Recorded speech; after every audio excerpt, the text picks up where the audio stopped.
Welcome back to the Ranjit Kumar show. आज हमारे साथ मौजूद हैं अंदलीब दाऊद, जो बड़ा ज़बरदस्त काम कर रही हैं। She is digital transformation expert और ये हमें बताएंगी ऑर्गेनाइजेशन में क्रिटिकलिटी क्या है, क्यों लोग इस डिजिटल ट्रांसफॉर्मेशन या चेंज मैनेजमेंट को एक्सेप्ट नहीं करते, क्या उनके पास एक वर्कलोड बढ़ने के ज़्यादा डर होता है या उनको लगता है कि हमारी नौकरियां ख़त्म हो जाएंगी। अंदलीब ने कहा ऐसा कुछ नहीं है, बस अकाउंटेबिलिटी बढ़ जाती है, ट्रांसपेरेंसी बढ़ जाती है और एक आपके ऊपर जिम्मेदारी बढ़ जाती है, क्योंकि डेटा की प्राइवेसी करना आपका बेसिक राइट बन जाता है। जब पेपर वर्क था तो इतने सारे खतरे नहीं थे, जब हम डिजिटल ट्रांसफॉर्मेशन की तरफ आते हैं तो बहुत सारी जिम्मेदारियां बढ़ जाती हैं, जिनको लोग कहते हैं कि हम पे बोझ बढ़ चुका है।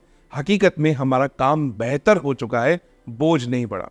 तो अंदलीब, आपसे मेरा अगला सवाल ये है, why do you think digital transformation is critical for whole organisation? अगर पूरी ऑर्गेनाइजेशन को हम पेपर से टेक में कन्वर्ट करते हैं तो उसकी क्या क्रिटिकलिटीज हो सकती हैं, उसके क्या बेनिफिट्स हो सकते हैं, इसके बारे में थोड़ी बात करें। रंजीत, जब हम पेपर से टेक की तरफ जा रहे हैं, सफ़र आसान नहीं होता। सफ़र चैलेंजिंग होता है। और चैलेंजिंग क्यों होता है? नॉट जस्ट बिकॉज आपको टूल्स चाहिए होते हैं, कंप्यूटर, सॉफ्टवेयर, हार्डवेयर, सर्वर, ये सारी चीज़ें तो बड़ी टेक्निकल है। You eventually get those. What you need is the workforce who is adaptable, who is trained, who is ready to embrace that change. Acha, that vision, I say, comes from the leadership.